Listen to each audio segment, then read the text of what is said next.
আমরা গত জুমায় আলোচনা করছিলাম আল্লাহ তাআলা বিশ্বনবী সাল্লাল্লাহু আলাইহি ওয়াসাল্লামকে ইসরা ভ্রমণ করিয়ে মেরাজে নিয়ে ঊর্ধ্বাকাশে নিলেন আল্লাহ তাআলার সান্নিধ্য দেওয়ার জন্যে।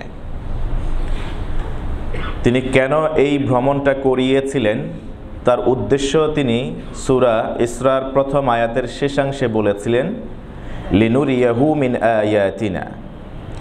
আমি আমার নবীকে ঊর্ধ্বাকাশে নিয়ে এসেছি, আরশে আজিমে এনেছি, কেন আমি তাকে যেন আমার নিদর্শনাবলী দেখাতে পারি। আল্লাহ তাআলা শুধু তার এই নবীকেই নিদর্শনাবলী দেখাননি, বরং অন্য নবীদেরকেও এইরকম বেশ কিছু নিদর্শন তিনি দেখিয়েছেন। ঠিক এই ওয়ার্ডিংয়ে কোরআনে অন্যত্র আল্লাহ তাআলা যেমন ইব্রাহিম আলাইহিস সালাতু ওয়াস সালামের ব্যাপারে তিনি বলেছিলেন, সূরা আনআমের ৭৫তম আয়াতে আল্লাহ বলেন, ওয়া কাযালিকা নুরি ইব্রাহিমা মালাকুতাস সামাওয়াতি ওয়াল আরদি ওয়া লিয়াকুনা মিনাল মুকিনিন। আমি ইব্রাহিম আলাইহিস সালাতু ওয়াস সালামকে আসমান এবং জমিনের রাজত্ব সম্পর্কে ধারণা দিয়েছিলাম, তাকে দেখিয়েছিলাম। আসমান এবং জমিনে যেই সব দৃশ্য আছে এগুলি আমি ইব্রাহিম আলাইহিস সালামকে দেখিয়েছিলাম। কেন? ওয়ালিয়াকুনা মিনাল মুকিনিন, যেন তার ঈমানটা ইয়াকিন বা মজবুত হয়। সুবহানাল্লাহ। কারণ বাস্তবে দেখা জিনিসের প্রতি মানুষের ধারণা প্রগাঢ় হয়, মজবুত হয়। তো বিশ্বনবী সাল্লাল্লাহু আলাইহি ওয়াসাল্লামকেও আল্লাহ তাআলা জান্নাত জাহান্নাম দেখিয়েছেন, বাস্তবে যেন তিনি দেখতে পারেন, ওই দেখে দেখে যেন তিনি বর্ণনা করতে পারেন। যেমন মেরাজ থেকে ফিরে আসার পরে মূর্খের পণ্ডিতেরা যখন বলল যে আপনি এক রাতে বা রাতের কিয়দাংশে এই ২ মাইলের রাস্তা আসা যাওয়া করেছেন কিভাবে? আচ্ছা ঠিক আছে, পরীক্ষা নেওয়া যাক। আপনি যে গিয়েছেন বলেন বাইতুল মুকাদ্দাস দেখতে কেমন? দরজা কয়টা, জানালা কয়টা? তো নবীজি সাল্লাল্লাহু আলাইহি ওয়াসাল্লাম সেখানে তো আর দরজা জানালা গুনতে যান না। এটা খুব ভালোভাবেই আমরা বিশ্বাস করি যে মুসল্লিরা ধরেন মসজিদে আসেন প্রতি সপ্তাহে দূর দূরান্ত থেকে, ওনারা দরজা জানালা কয়টা, ফ্যান কয়টা গুনার জন্য তো এখানে আসেন না। এখন যদি কেউ বলে আপনি যে গত মাসে এখানে নামাজ পড়ছেন, দেখি পড়ছেন কিনা পরীক্ষা নেওয়া যাক, বলেন দেখি ফ্যান কয়টা, এটা কি হয়? কিন্তু ওই যে মূর্খের পণ্ডিত বললাম, তারা প্রশ্ন করে বসলো, বলুন দেখি ওটা দেখতে কেমন, কয়টা দরজা, কয়টা জানালা, কেমন? নবীজি সাল্লাল্লাহু আলাইহি ওয়াসাল্লাম তখন কিছু সময় চুপ করেছিলেন। ইন দ্য মিন টাইম জিবরিল আলাইহিস সালাতু ওয়াস সালাম হাতে করে বাইতুল মুকাদ্দাস তার সামনে উপস্থাপন করলেন। তিনি দেখে দেখে এক এক করে সব বলে দিয়েছেন।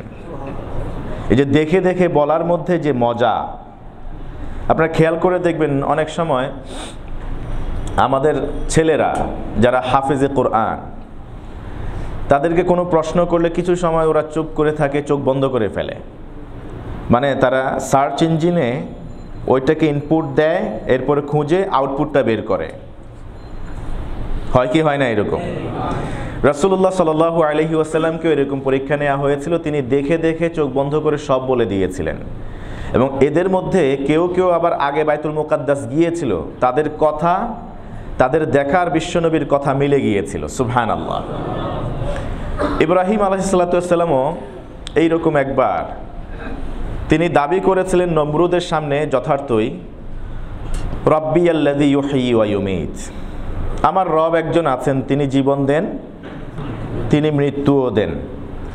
যখন নমরুদ দাবি করেছিল আমি জীবন দিই, আমি মৃত্যু দেই, ইব্রাহিম আলাইহিস সালাম বললেন না, আমার রব যিনি তিনি জীবন দেন, মৃত্যুও দেন। তো একদিন তিনি আল্লাহ তাআলাকে বলে বসলেন সূরা বাকারার ২৬০তম আয়াতে, ওয়া ইয ক্বালা ইব্রাহিমু রাব্বি আরিনি কাইফা তুহয়িল মাউতা।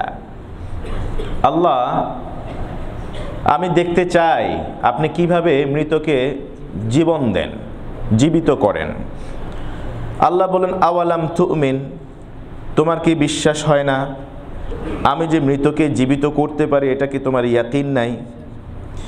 ক্বালা বালা, ইব্রাহিম আলাইহিস সালাম বললেন, হ্যাঁ নিঃসন্দেহে আমার এটা বিশ্বাস আছে বলেই তো এটা আমি বলে বেড়াই।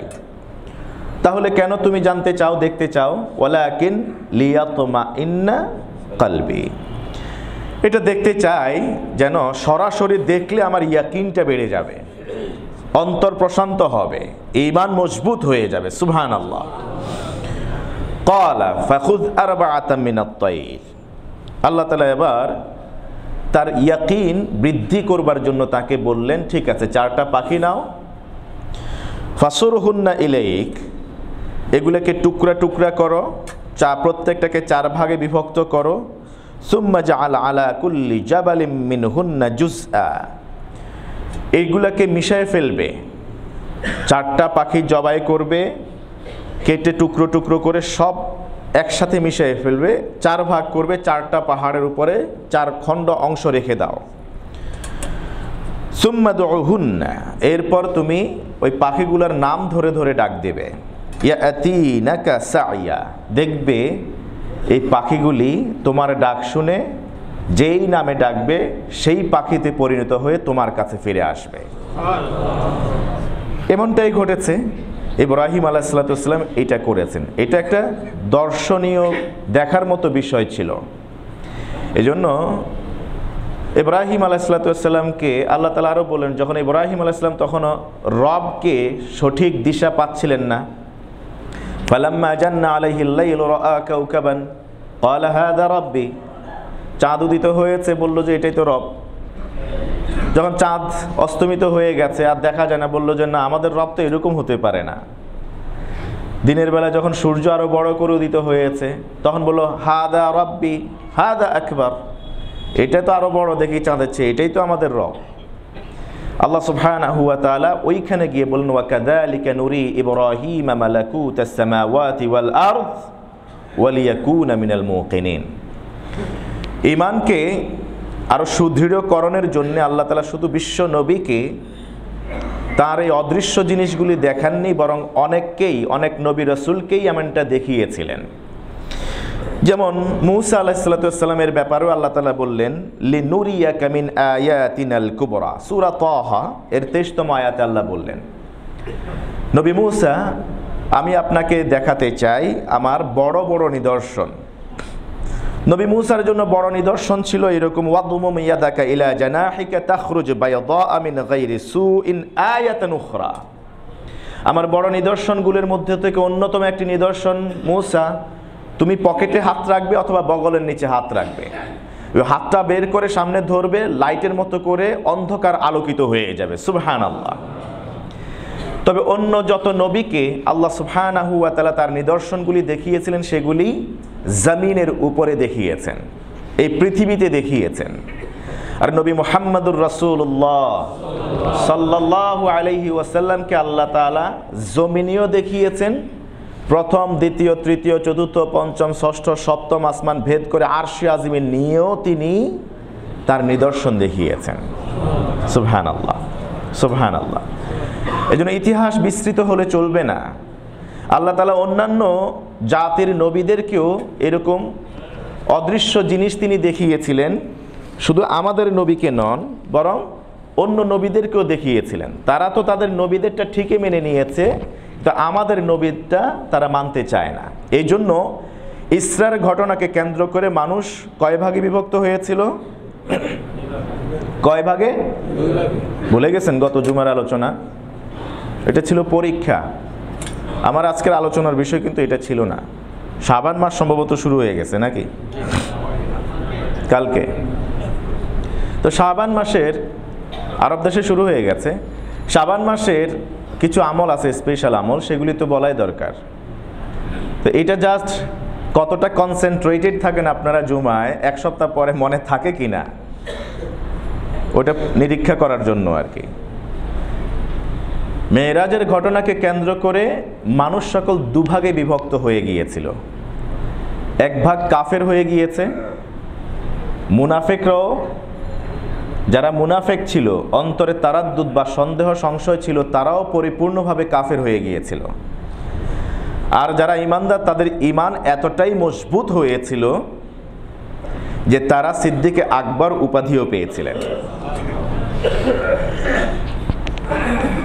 তো ইতিহাস যদি জানা থাকতো আবু বকর সিদ্দিক রাদিয়াল্লাহু তাআলা আনহুর মতো, তাহলে স্খলনটা আসতো না। তা আমাদের বড় সমস্যা হলো আমরা ইতিহাস ভুলে যাই, ঠিক কি না? আমরা পিছনের সব কিছু ভুলে যাই, অল্পতেই আমরা সব খেয়ে হারিয়ে ফেলি। আমাদের পিছনে যত জুলুম নির্যাতন সব কিছু অল্প কয়দিনে আমরা ভুলে যাই, বিধায় আবার আগের অবস্থা ফিরে আসার জন্য অনেকেই অনেক চেষ্টা করে থাকে। ইতিহাস ভুললে, এবার যদি আবার ইতিহাস ভুলা হয়, আমার মনে হয় না খুব ভালো জীবন আর যাপন করা যাবে। আল্লাহ আমাদেরকে ইতিহাস স্মরণ রাখার তৌফিক দান করুন। আমি যেই মেসেজটি দিতে চেয়েছি স্লাইডলি আমি দেওয়ার চেষ্টা করেছি, আশা করছি আপনারা বুঝে নেবেন। মুআজ্জাজ হাদিরিন, আমরা এবার যাব শাবানের আলোচনার দিকে। খুব সংক্ষেপ কথা হলো, শাবান এমন একটা মাস যেই মাসটা দুইটা গুরুত্বপূর্ণ মাসের মাঝখানে পড়েছে। শাবানের আগের মাস হলো রজব আর পরের মাস রমাদান। রজব এবং রমাদান, রজব মাসে আল্লাহ তাআলা নামাজকে ফরজ করে দিয়েছিলেন। লাইলাতুল মিরাজে আল্লাহ তাআলা নবীকে 3টা জিনিস হাদিয়া দিয়েছিলেন, এজেন্ডা বা দফা দিয়েছিলেন 14টি। হাতে হাতে সেখানে একেবারে বাস্তবে ইনস্ট্যান্ট 3টা হাদিয়া দিয়েছিলেন। আর চলে আসার পরে আল্লাহ তাআলা গ্যাজেট আকারে আরো 14 দফা পাঠিয়েছিলেন, যা বনি ইসরাইলে, সূরা বনি ইসরাইলে পাবেন আপনারা। সেই 3টা হাদিয়ার মধ্যে প্রথম হাদিয়া কি ছিল? 5 ওয়াক্ত সালাত। কয় ওয়াক্ত? এই যে আমরা সালাত আদায় করি, মূলত 50 ওয়াক্ত হওয়ার কথা ছিল। যখন 5 ওয়াক্তে আসলো, তখনও নবী মুসা বললেন যে না, আপনার উম্মতেরা পারবে না। আমি উম্মতদেরকে পরীক্ষা করে দেখছি, আমার উম্মতের দিয়ে আমার অভিজ্ঞতা ভালো, আপনি আবার যান। নবীজি বললেন, ইন্নী ইস্তাহিয়াইতু রাব্বি, আমি আমার রবের কাছে বারবার চাইতে আমার লজ্জা হয়। সুবহানাল্লাহ। এই জন্য ভদ্র মানুষ মানুষের কাছে চাইতে পারে না, বেশি একটা চায় না। রবের কাছে পরপর 9 বার গেছেন, 9 বারে তিনি 5 বার করে 5 ওয়াক্ত করে কনসাইজ করলেন। এরপরে সর্বশেষ 5 ওয়াক্তে আসার পরে তিনি আর রাজি হন নাই লজ্জার কারণে। সুবহানাল্লাহ। ঈমানদারের অন্যতম বড় দৌলত হলো তার লজ্জাশীলতা। এই জন্য বিশ্বনবী সাল্লাল্লাহু আলাইহি ওয়াসাল্লাম বললেন, যার লজ্জা নাই তার যা মন চায় সে তাই করতে পারে, ঠিক কি না? যার লজ্জা নাই সে যা মন চায় তাই করতে পারে। মুসা আলাইহিস সালাম যখন আবার পিড়াপিড়ি করছিলেন, তখন আল্লাহ সুবহানাহু ওয়া তাআলা বলেন, হাদিসে কুদসিতে এসেছে যে আমি 5 ওয়াক্তকে বিধান করে দিয়েছি। সুবহানাল্লাহ। তবে যারা 5 ওয়াক্ত আদায় করবে 50 ওয়াক্তের সওয়াব আমি আল্লাহ তাআলা লিখে দেব। এই যে 5 ওয়াক্ত সালাত আমরা পেয়েছি মেরাজ থেকে, এটা রজব মাসের। এরপর সূরা বাকারার শেষ 2টি আয়াত, সেখানে আল্লাহ তাআলা আরশে আজিমে নিয়ে আল্লাহ রসুলকে নাজিল করেন, এটা দান করলেন। সুবহানাল্লাহ। সূরা বাকারা শেষ 2টা আয়াত। আর একটা গুরুত্বপূর্ণ মেসেজ যা ইমানদার গুনাহগার ইমানদারদেরকে খুশি করে দেয়, সেটা হলো আল্লাহ তাআলা বিশ্ব নবীকে ওয়াদা করেছেন, নবী হে, আপনার যে উম্মত কবিরা গুনাহগার হবে, হাসরের ময়দানে আমি আল্লাহ তাআলা আপনার সুপারিশ কবুল করে তাদেরকে ক্ষমা করে দেব। এই যে 3টা হাদিয়া সেখানে আমরা পেলাম, এর একটা হাদিয়া রজব মাসে আল্লাহ তাআলা ফরজ করে দিলেন। এই রজব মাসের একটা হলো গুরুত্বপূর্ণ মাস, এটাকে আল্লাহ তাআলা হারাম করেছেন। 4টি মাস আছে যে মাসগুলি যুদ্ধ বিগ্রহ করা হারাম, অন্য দিক থেকে বললে বলা যায় পবিত্র। আপনারা জানেন, একজন নবী যার নির্দেশে সূর্য একবার অস্তমিত হওয়া থেমে গিয়েছিল, বিশ্বনবী সাল্লাল্লাহু আলাইহি ওয়াসাল্লাম এই নবীর এই ঘটনাকে তিনি বর্ণনা করেছেন। কারণ কনস্টান্টিনোপল যখন বিজয়ের দ্বার প্রান্তে চলে আসছে, তখন সেই সময়ে শনিবারে যুদ্ধ করা হারাম ছিল। কিবারে? সেই ধর্মে যুদ্ধ শনিবারে হারাম ছিল। কোনো যুদ্ধ করা যাবে না, শিকার করা যাবে না। জুমআবার সূর্য অস্তমিত হয়ে গেলেই সন্ধ্যায় পরের দিন শনিবার শুরু হয়ে যায়। একেবারে কুস্তান্তানিয়া, আরবিতে যাকে বলা হয় কনস্টান্টিনোপল, বিজয়ের দ্বার প্রান্তে গিয়েছে, তখন তাকায় দেখলেন সূর্য ডুবে যাচ্ছে। এখন সূর্য ডুবে যাওয়া মানেই হলো যুদ্ধ ছেড়ে দেওয়া। এই নির্দেশনা কার? ইসলামিক হুকুমত বাস্তবায়ন করার নির্দেশ আল্লাহর, কিন্তু হারাম করেছেন আল্লাহ তাআলা যুদ্ধ বিগ্রহ। এই নির্দেশও কার? ইউশা ইবনু নুন। সেই নবী ইউশা ইবনু নুন, যিনি মূসা আলাইহিস সালামের সঙ্গী হয়েছিলেন, মনে আছে আপনাদের? খাদির আলাইহিস সালামের সফর সঙ্গী হয়েছিলেন মূসা ইলম অর্জনের জন্যে। সেখানে ওই যে মাছ যার দায়িত্বে ছিল, ভাজা মাছ, ঘটনা জানেন তো বিস্তারিত। ভাজা মাছ রেখে দেওয়ার জন্য দায়িত্ব দেওয়া হয়েছিল কাকে? ইউশা ইবনে নুনকে। ওই মাছ কি ছিল? কোথায় গিয়েছে? এটা পানিতে চলে গিয়েছে। এখনো চায়নারা এমন প্রযুক্তি আবিষ্কার করেছে, 6 মাস 7 মাস কোনো একটা মাছকে মানে ফ্রোজেন করে রাখে। এরপরে এমন কেমিক্যাল তারা আবিষ্কার করেছে, 6-7 মাস 1 বছর পরে ওই মাছে কেমিক্যাল দিলে ওই মাছ আবার জিন্দা হয়ে যায়। এই প্রযুক্তিটা তারা আবিষ্কার করেছে ওই ঘটনাকে কেন্দ্র করে। That is another thing. ইউশা ইবনে নুন আলাইহিস সালামের কথা বলছিলাম। তো যুদ্ধের বিজয়ের দ্বার প্রান্তে তখন তিনি সূর্যের যখন দেখলেন ডুবে যাচ্ছে, অস্তমিত হচ্ছে, তখন আল্লাহ তাআলার উপর ভরসা করে তিনি সূর্যকে বলেছিলেন, তুমিও আদিষ্ট, আমিও আদিষ্ট, আল্লাহর নির্দেশে তুমি থেমে যাও। সুবহানাল্লাহ। তুমি আদিষ্ট অস্তমিত হওয়ার জন্যে, সময় হয়ে গেছে অস্তমিত হবে, আর আমিও আদিষ্ট বিজয় ছিনিয়ে আনবার জন্যে। তুমি যদি অস্তমিত হয়ে যাও তাহলে আমি পিছিয়ে যাব আর বিজয় করা হবে না। অতএব আল্লাহর আদেশে তুমি সেখানে থেমে যাও। কনস্টান্টিনোপল বিজয় হয়েছে, এরপরে সূর্য অস্তমিত হয়েছে। সুবহানাল্লাহ। এগুলো তো অলৌকিক দৃশ্য আল্লাহ তাআলা দেখিয়েছেন এবং বাস্তবায়ন করেছিলেন। ইতিহাস মানুষ ভুলে যায়। আমরা কোথায় ছিলাম যেন? শাবান মাসে। এটা পবিত্র মাস, যুদ্ধ বিগ্রহ হারাম, অথচ এই মাসেই মানুষের যুদ্ধ বিগ্রহ বেড়ে যায়, দ্বন্দ্ব কলহ বেড়ে যায়। আপনার কি একমত? মুহররম মাস হারাম, এই মাসে যুদ্ধ বিগ্রহ কি? ওই যে হুসাইন রাদিয়াল্লাহু তাআলা আনহুকে নির্মমভাবে হত্যা করা হয়েছে কোন মাসে? এই হারাম মাসেই। এই জন্য বলা হয়ে থাকে, একটা প্রবাদ আছে আরবিতে, আল ইনসানু হারিসুন ফিমা মুনিয়া। মানুষকে যা করতে নিষেধ করে ওটার প্রতি মানুষের আকর্ষণ বেশি, ঠিক কিনা? রজব মাস নিয়ে কথা বলছি। এটা একটা গুরুত্বপূর্ণ মাস, যেই মাসটা পবিত্র মাস। এই মাসে বিশ্ব নবী সাল্লাল্লাহু আলাইহি ওয়াসাল্লাম রোজা রাখতেন বেশি বেশি। আর রমাদান মাস, এটা আর একটা পবিত্র মাস, বরকতময় মাস। এই দুয়ের মাঝখানে পড়েছে কি? শাবান। আর শাবান মাসে আম্মা জান আয়েশা সিদ্দিকা রাদিয়াল্লাহু তাআলা আনহা আল্লাহ রাসূলের আমলের কথা বলতে গিয়ে বললেন, এই হাদিস সহিহ বুখারী মুসলিমে নকল করা হয়েছে, আল্লাহ রাসূলকে শাবান মাসে এত রোজা রাখতে দেখেছি, অন্য কোনো মাসে এত রোজা রাখতে দেখি নাই। কোনো মাসের রোজা পূর্ণ করার ক্ষেত্রে আল্লাহ রাসূলকে দেখিনি যেমনটা দেখেছি রমজান মাসে। অর্থাৎ রমজান মাসের পরিপূর্ণ মাস তিনি রোজা রাখতেন।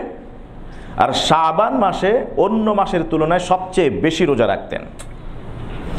ওলামায়ে কেরাম এটার গুরুত্ব বুঝাতে গিয়ে তারা ব্যাখ্যায় বললেন কেন আল্লাহ রসুল সাল্লাল্লাহু আলাইহি ওয়াসাল্লাম শাবান মাসে বেশি বেশি রোজা রাখতেন। রমাদান মাসের আগে পরে দুটা মাসের কথা যদি আমরা মাথায় নেই, রমাদানের আগে হলো শাবান মাস, এক মাস পরে কি রমাদান, আর রমাদান মাসের পরের মাস কথা বলে না শাওয়াল মাস। আমরা যে ফরজ নামাজ আদায় করি যেমন জোহরের সালাত কিংবা জুমার সালাত, জুমার সালাত 2 রাকাত আদায় করতে আসছি, ঠিক কি না? 2 রাকাত আদায় করার আগে সুন্নাহ পড়েছি কি পড়িনি? এই 2 রাকাত পড়ার পরে সুন্নাহ আছে কি নাই? পড়ি কি পড়ি না? পড়ি। আপনি দেখুন ইশার সালাত আগে সুন্নাহ পড়া হয়, পরেও সুন্নাহ পড়া হয়, ফজরের সালাতের আগে সুন্নাহ পড়া হয়, এবং পরে সুন্নাহ আছে কি নাই ওই সুন্নাহ হিসেবে নয়, নফল হিসেবে। ওই যে ইশরাকের সালাত, দোহার সালাত, কেউ চাশতের সালাত নাম বলে থাকেন। ওলামায়ে কেরাম বললেন আল্লাহ তাআলা যে ফরজ বিধান দিলেন, দৈনিক যে ফরজ 5 ওয়াক্ত সালাত আমরা আদায় করি, তার আগে পিছনে, ফরজের আগের পিছনে নফল। কোরআনে তো হয় ফরজ না হয় নফল। মাযহাব ভিত্তিক সেটা কোনোটা ওয়াজিব হয়েছে, সুন্নত হয়েছে, সুন্নতে মুআক্কাদা, সুন্নতে জায়েদা, মুস্তাহাব হয়েছে, তাই না? এরকম। তো কোরআনের কি বলা হয়, টার্ম হলো 2টা, হয় ফরজ না হয় নফল। এই জন্য বলা হয়েছে ফরজ সালাত আদায় করার আগে পরে যেমন নফল আছে, ঠিক তেমনিভাবে ফরজ রোজা, রমজান মাসের রোজা রাখার আগে পরে নফল রোজা। আমি কি বুঝাতে পেরেছি? আর আগের রোজা হলো শাবান মাসে, আর পরের রোজা হলো মান সামা রমাদানা সুম্মা আতবাআহু সিত্তাম মিন শাওয়াল কানা কাসিয়ামিদ দাহার। রমজান রাখার পরপরই, সিয়াম রাখার পরপরই যে ব্যক্তি শাওয়াল মাসের 6টা রোজা রাখবে, সারা বছর রোজার ফজিলত দেওয়া হয়। সুবহানাল্লাহ। তাহলে এটা হলো শাবান মাস, একটা মাস যে মাসে বাড়তি একটা আমল। আল্লাহ রসুল এই মাসে বেশি বেশি রোজা রাখতেন। কতদিন রোজা রাখতেন? আমাদের আয়েশা বলছেন কানা ইয়াসুমু শাবানা হাত্তা নাকুলা লা ইফতির। রোজা একটানা রাখা শুরু করতেন, আমরা মনে করতাম আর মনে হয় ভাঙবেন না। ওয়া কানা ইফতিরু হাত্তা নাকুলা লা ইয়াসুম। আর কখনো কখনো রোজা ছেড়ে দিতেন শাবান মাসে, কয়েকদিন টানা রাখতেন না, আমরা মনে করতাম মনে হয় আর রাখবেন না। কিন্তু সহিহ বুখারী মুসলিমের আরেকটা হাদিস বলছে, বিশ্বনবী সাল্লাল্লাহু আলাইহি ওয়াসাল্লাম বলেন লা তাকাদ্দামান্না আলাইক আহাদুকুম, তোমাদের কেউ যেন রমজান মাসের আগে 1 দিন বা 2 দিনের আগে রোজা যেন না রাখে, অর্থাৎ রমজান শুরু হওয়ার আগের 1 দিন কিংবা 2 দিন। এই জন্য ওলামায়ে কেরাম 2 দিনকে নিয়েছেন। রমজান শুরু হওয়ার 2 দিন আগে আর রোজা রাখবে না, এই সময় রোজা রাখা জায়েজ নাই। আমি কি বুঝাতে পেরেছি? তাহলে এই 2 দিন বাদ দিয়ে অন্য সব দিন আপনি চাইলে রোজা রাখতে পারেন। এছাড়াও এই মাসের আরেকটি ফজিলতপূর্ণ রোজা বা একটি রাত আছে। এই রাতটা কি রাত যেন? লাইলাতুন নিসফি মিন শাবান। লাইলাতুন নিসফি মিন শাবানের ব্যাপারে আল্লামা আলবানী রহমতুল্লাহি আলাইহি আবু মুসা আল আশআরী রাদিয়াল্লাহু তাআলা আনহু থেকে বর্ণিত একখানা হাদিস, সেটাকে বিশুদ্ধ বলে তিনি তাখরিজ করেছেন। অনেকেই বলে থাকেন লাইলাতুন নিসফি মিন শাবান সম্বলিত যত হাদিস এসছে সব দুর্বল। এটা বানোয়াট, ডাহা, মিথ্যা কথা। উপমহাদেশের সবচেয়ে বড় হাদিসের ক্রিটিক যাকে বলা হয়, যিনি সর্বপ্রথম হাদিসগুলার ক্লাসিফিকেশন করেছিলেন, এই বড় খেদমত করেছেন আল্লামা নাসিরউদ্দিন আলবানী রহমতুল্লাহি আলাইহি। তার মতো হাদিস সমালোচক, এটা মন্দ অর্থে নয়, উনি কোন হাদিসগুলি বিশুদ্ধ, কোনগুলি অশুদ্ধ, কোনগুলি বানোয়াট, কোনগুলি দুর্বল, এই বিশাল খেদমতটা তিনিই প্রথম করেছিলেন। সুবহানাল্লাহ। তো তিনি লাইলাতুন নিসফি মিন শাবানের এই হাদিসগুলিকে রিসার্চ করলেন, করার পরে আবু মুসা আল আশআরী রাদিয়াল্লাহু তাআলা আনহু থেকে বর্ণিত একখানা হাদিসকে তিনি বিশুদ্ধ সহিহ বলেছেন। আর সেই হাদিসের বার্তা হলো, যখন লাইলাতুন নিসফি মিন শাবান আছে, এই মাসটার অর্ধ রজনী আসে, তখন আল্লাহ সুবহানাহু ওয়া তাআলা বান্দার দিকে তাকান রহমতের দৃষ্টিতে। সুবহানাল্লাহ। কততম রাতে? 14 তারিখ দিবাগত রাত, যেটা আগামী কিবার পড়ে? জুমাবার রাত পড়ে না সম্ভবত। এই রাতে যখন আসে, তখন আল্লাহ সুবহানাহু ওয়া তাআলা তার সব সৃষ্টির দিকে তিনি রহমতের দৃষ্টি দেন। ফায়াগফিরু লিজামিআই খালকি, আল্লাহ তাআলা সব সৃষ্টিকে ক্ষমা করেন, ইল্লা, ক্ষমা করেন না দুই শ্রেণীর মানুষকে, যে শিরক করে আর যে দুইজনের মধ্যে দ্বন্দ্ব আছে। বুঝলেন? কিন্তু সবাইকে ক্ষমা করেন, যাদের মাঝে দুইটা কিংবা দুইটার কোনো একটা চরিত্র আছে এদেরকে ক্ষমা করে না। অতএব আপনি আপনার জীবনের সব গুনাহ ক্ষমা করিয়ে নিতে পারেন যদি আপনি দুইটা খারাপ চরিত্রকে আপনি ট্যাকেল দিতে পারেন। একটা কি? শিরক। শিরককারীকে আল্লাহ তাআলা ক্ষমা করেন না। আর 2 নাম্বার হলো হিংসা বিদ্বেষ পোষণকারী, দ্বন্দ্ব পোষণকারী, এমন মানুষকে ক্ষমা করেন না। আমি অনেকটাই নিশ্চিত হতে পারি, যারা নামাজ পড়তে আসেন এই সাধারণ মানুষগুলি ম্যাক্সিমাম, আমি বলবো যে আপনারা শিরক করেন না। শিরকে আকবর আপনারা করেন না। শিরকে আসগর হতে পারে, আল্লাহ তাআলা সেগুলি ক্ষমা করুন। আমরা আল্লাহর কাছে ক্ষমা চাই, আল্লাহ ক্ষমা করে দিবেন। কেউ তো জ্ঞাতসারে শিরক করেন না, অজ্ঞাতসারে হয়ে থাকলে আল্লাহ ক্ষমা করে দিন। কিন্তু রয়ে গেল একটা, যেটা আরো কঠিন আমার কাছে মনে হয়, ইমানদারের জন্যে ছেড়ে দেওয়াটা।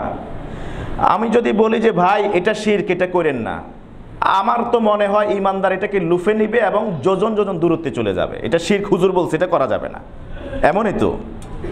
কিন্তু যখন বলবো যে ভাই এই যে দ্বন্দ্বটা মিটাই ফেলেন, এটা কি সহজ? হ্যাঁ, না না, সহজ না। যদি সহজ হতো তাহলে এখনো কেন এই সমাজের মধ্যে দ্বন্দ্ব আছে? আমি কি ভুল কথা বলছি? আমার কাছে স্টাডি আছে, আমার কাছে রিপোর্ট আছে, এখনো পর্যন্ত দ্বন্দ্ব আছে এখানে। ক্ষমা কি দরকার নাই আল্লাহর? মাগফিরাত কি চাই না আমরা আল্লাহর? আল্লাহ তাআলা নিজে শাবান মাস পুরোটা রহমতের দরজাগুলি খুলে রাখেন। মজার বিষয়, আরেকটা আমলের কথা বলি, এই মাত্র মনে পড়ল। সহিহ বুখারী মুসলিমের হাদিস, আল্লাহ তাআলা সপ্তাহের 2 দিন জান্নাতের সব দরজা খুলে রাখেন, সোম এবং বৃহস্পতি। সোম এবং কেন?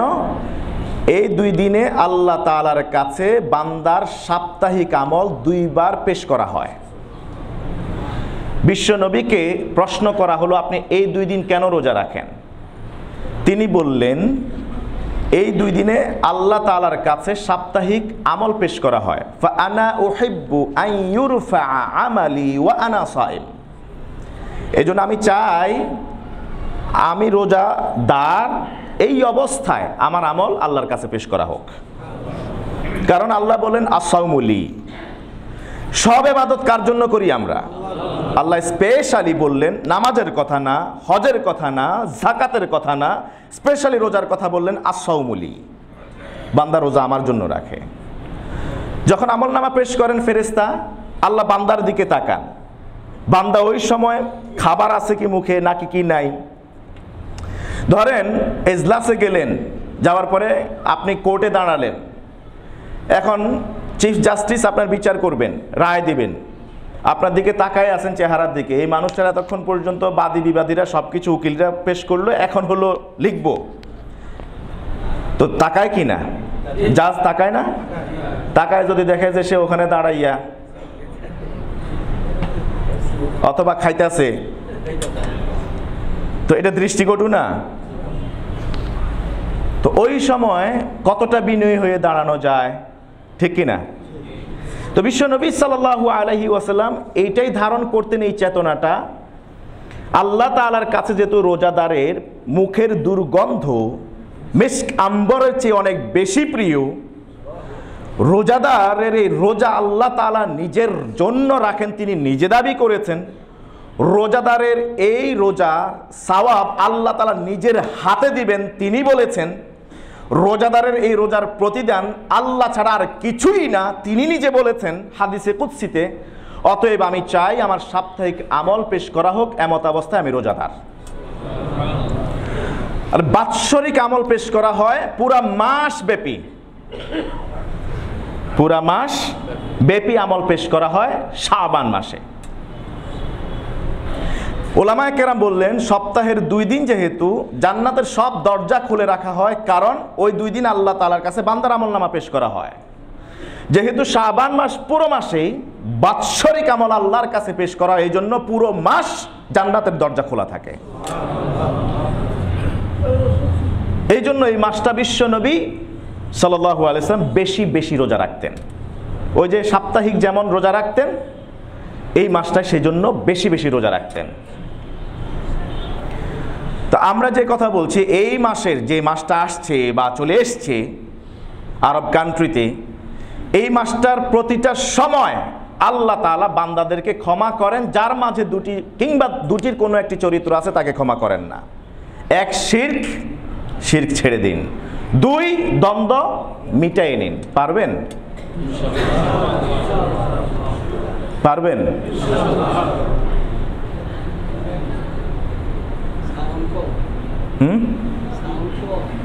সাউন্ড কম? ওর ভাই বলতেছেন সাউন্ড কম।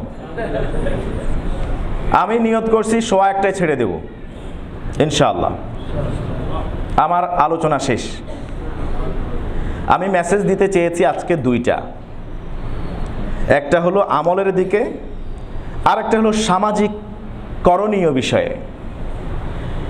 আমল এই মাসে রোজা যতটা পারেন ম্যাক্সিমাম রাখেন, অন্তত সোম বৃহস্পতি অন্তত আইএমএ বীজের 3টা রোজা, আর পারলে আশেপাশে কিছু রোজা রাখেন, এতে আমার আপনার লাভ। আর 2 নাম্বার হলো, যদি 2 ভাইয়ের মাঝে এখনো কোনো দ্বন্দ্ব থাকে, আমি একেবারে দায়িত্ব নিয়ে বলতে পারি এখনো দ্বন্দ্ব আছে, আল্লাহর ওয়াস্তে দ্বন্দ্ব মিটাই নেন। যদি আপনি একজোট হয়েও দ্বন্দ্ব করেন, কোনো রাজনৈতিক ইস্যু হোক, দলীয় কোনো ইস্যু হোক, কোনো ধরেন এলাকা ভিত্তিক ইস্যু হোক, আমি আশা করব অন্তত আপনি যদি আল্লাহর ক্ষমা চান এই মাসে, ওই রাতটা আসার আগে আপনি দ্বন্দ্ব মিটাই নেন, অথবা আপনি ওই দলটা ত্যাগ করেন। তাতে করে আপনি বেঁচে যাবেন অন্তত পক্ষে। পারবেন না ইনশাআল্লাহ? ওয়াদা করছেন? আল্লাহ তাআলা আমাদেরকে আমল করার তৌফিক দান করুন। আগামী সপ্তাহে যদি আমরা রিপোর্ট নিতে চাই যে দ্বন্দ্ব মিটাইছেন কিনা, হাত উঠবে তো বেশি ইনশাআল্লাহ, নাকি? দ্বন্দ্ব আছে, ছেলের বাবার সাথে হতে পারে, স্বামীর স্ত্রীর সাথে হতে পারে, ভাই বোনের সাথে হতে পারে, ভাই ভাইয়ের সাথে হতে পারে, মুসল্লি মুসল্লির সাথে হতে পারে, মুসলমান মুসলমানের সাথে হতে পারে, প্রতিবেশীর সাথে হতে পারে, হতে পারে না? এই দ্বন্দ্বগুলি মিটাই নেন আল্লাহর ওয়াস্তে। আমি আপনাদের কাছে 2টা পা ধরে বলি, আপনাদের দ্বন্দ্বগুলি মিটাই নেন। যাদের মাঝে দ্বন্দ্ব আছে, আল্লাহ তাআলা ফেরেশতাদেরকে বলবেন, ওই সেই একই হাদিসের শেষে বলা হয়েছে 3 বার একই কথা, যখন এই বান্দা শাবান মাসে রোজা রাখে, লাইলাতুন নিসফিন শাবানে ইবাদত করে, পরের দিন রোজা রাখে, ফেরেশতারা আল্লাহ তাআলার কাছে বলে, আল্লাহ সওয়াব কি লিখব? আল্লাহ বলবেন যে না, এই দুইজনের দ্বন্দ্ব মেটানো পর্যন্ত আনজিরু হাদাইনি হাত্তা ইয়াসতালিহা। বিশ্বনবী এই কথা 3 বার বললেন একই হাদিসে, আনজিরু হাদাইনি হাত্তা ইয়াসতালিহা, আনজিরু হাদাইনি হাত্তা ইয়াসতালিহা। এই দুইজনকে ততক্ষণ পর্যন্ত অবকাশ দাও, আমল নামার ছিটে ফোটায় একটা সওয়াবও লিখবে না, লিখবে তখন যখন এই দুইজনের দ্বন্দ্ব মিটে যাবে, এই পর্যন্ত আর লিখবে না। এর মধ্যে যদি মৃত্যু হয়ে যায়, ওই অবস্থায় রয়ে গেল, আমল নামায় কিচ্ছু থাকবে না, জিরো নিয়ে হাসর ময়দানে উঠতে হবে। আল্লাহ আমাদেরকে বুঝে আমল করা তৌফিক দান করুন। সুবহানাকাল্লাহুম্মা বিহামদিকা আশহাদু আল্লা ইলাহা ইল্লা আনতা আস্তাগফিরুকা ওয়া আতুবু ইলাইক।